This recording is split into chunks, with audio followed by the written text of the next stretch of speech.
तो hello guys की हाल चाल। তো হ্যালো গাইস কি হালচাল, কেমন আছো সবাই? আশা করি তোমরা সবাই ভালোই আছো। তো বেসিক্যালি গাইস আজকের ভিডিওর টপিকটা একটু অন্যরকম। এবার বলি যে কেন অন্যরকম। যারা আমার রেগুলার ভিডিও দেখো বা যারা আমার ওল্ড ভিউয়ার তারা তো দেখেইছো যে আমার ঘরে একটা হোম থিয়েটার ছিল বলার কারণ হলো এখন সেটা চলে না, খারাপ হয়ে গেছে। তাই আর কি আজকে ভাবলাম ঘরে হোম থিয়েটার বানাবো, তাই কিছু জিনিস কিনে এনেছি। কি কি কিনে এনেছি সেটা দেখো।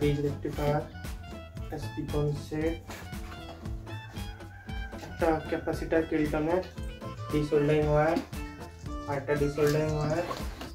যাদের ইলেকট্রিকের সম্পর্কে একটু নলেজ আছে তারা তো জানোই যে এসি থেকে ডিসি করতে হলে ব্রিজ রেক্টিফায়ার আর ক্যাপাসিটর ইউজ করতে হয়। তোমরা চাইলে ব্রিজ রেক্টিফায়ার বদলে ডায়োডও ইউজ করতে পারো ট্রান্সফরমার এসি থেকে ডিসি করতে। আর এবার যে এই বোর্ডটা দেখছো এটা স্যামকন কোম্পানির একটা খুবই পাওয়ারফুল মোনো বোর্ড, যেটা সার্কিট ডিজাইন করা আছে 4টা ট্রানজিস্টার 2SC 5200 আর 2CA 1943 নিয়ে। এবার তোমাদের মধ্যে অনেকেরই মনে হতে পারে যে এইটুকু বোর্ড আর কত পাওয়ার আউটপুট হবে। এই যে এইটুকু বোর্ডটা দেখছো এটা 200 ওয়াট আউটপুট করে। আর এই পাওয়ারফুল 200 ওয়াট বিগ ড্যাডি কে চালাতে হলে আরেকটা বিগ ড্যাডি লাগবে 30030 ট্রান্সফরমার ফুল কপার ওয়াইন্ডিং এ 6 অ্যাম্পিয়ার। সবসময় চেষ্টা করবে কোনো হোম থিয়েটার বানাতে হলে কপার ওয়াইন্ডিং এর। বাকি টিপসটা কালকের ভিডিওর জন্য রইলো, আর ব্যাগে কি আছে সেটাও কালকের ভিডিওর জন্য।